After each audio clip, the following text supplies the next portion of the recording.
badala ya kuchukua Jubilee uende naye katika Kenya Kwanza, toka kwenda peke yako, nasimama na chama ya Kenya Kwanza au UDA, atuonane na wewe kwa kiwanja. Mwisho wamesema Kenya ni kampuni ambayo kuna hisa, ati wengine wakuna hisa mingi zaidi, wengine wana kidogo, wengine hawana. Swali ni kwamba kama kuna Wakenya ambaye hawana hisa, wanafanya nini Kenya? Wanafanya nini Kenya?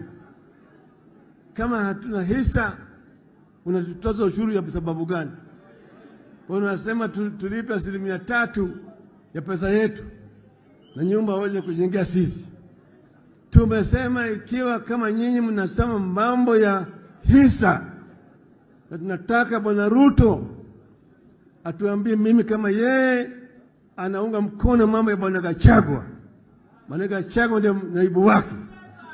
Ukisema ya kwamba Kenya ni kampuni, basi sisi tutakutaki, tunaenda kwa Umoja wa Mataifa tuseme tunataka self-determination. We cannot be treated as second-class citizens, that only those who voted for Kenya Kwanza are entitled to employment and entitled to services by this government.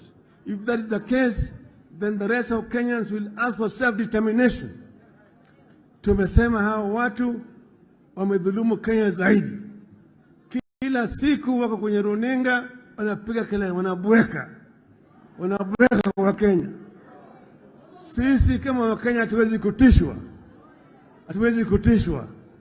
Kwa hivyo kama nyinyi mnataka mazungumzo, tulisema mwezi moja. Sasa imebaki siku 14. Siku 14 imebaki.